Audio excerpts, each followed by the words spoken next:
Seat नहीं मिल रही, आगे आ जाओ, थर्ड लाइन में आ जाओ, थर्ड लाइन में बैठा लो बेटा इसको। फिर तेरी बहन को जब कोई कहेगा यहाँ आके बैठ जा, फिर अच्छा लगेगा, थोड़ा लिमिट में रहना चाहिए ना। बैठ जाओ बेटा।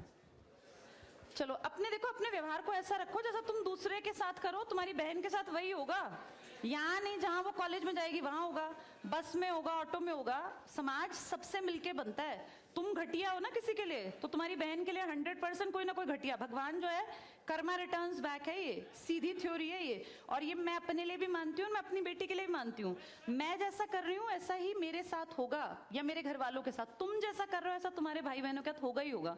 हम किसी भी बेटी के साथ गलत करेंगे ना, तो अपने आप को इसके लिए तैयार रखना कि मेरी बहन भी पढ़ने निकलेगी। आज छोटी है तो कल निकलेगी, चाचा की बेटी, मामा की बेटी, ऐसा नहीं कोई घर में रिश्ते ही ना हो, माँ भी तो होगी।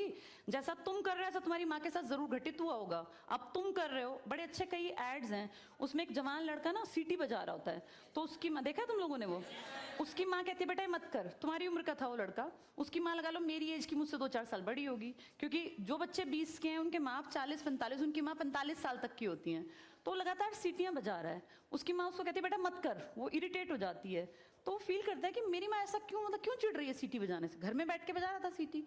तो उसकी माँ को याद आता है कि जब मैं रोज बस स्टॉप पे जाती हूँ, 45 साल की अधेड़ उम्र की एक औरत, एक घटिया लड़का, मतलब ऐसे नहीं होते बिल्कुल ही घटिया जिनकी परवरिश हो, वो रोज उसको परेशान करता है, उस 45 साल की औरत को।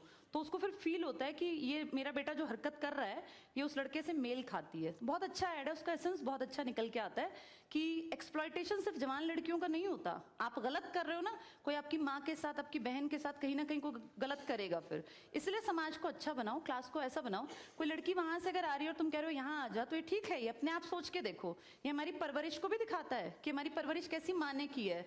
अपनी बेटियों को जितने हम संस्कार देते हैं ना, उससे ज्यादा बेटों को देने चाहिए, क्योंकि गलत करने वाले लड़के ही तो है ना, किसी के प्रति गलत कमेंट करने वाले। ये ठीक नहीं होता।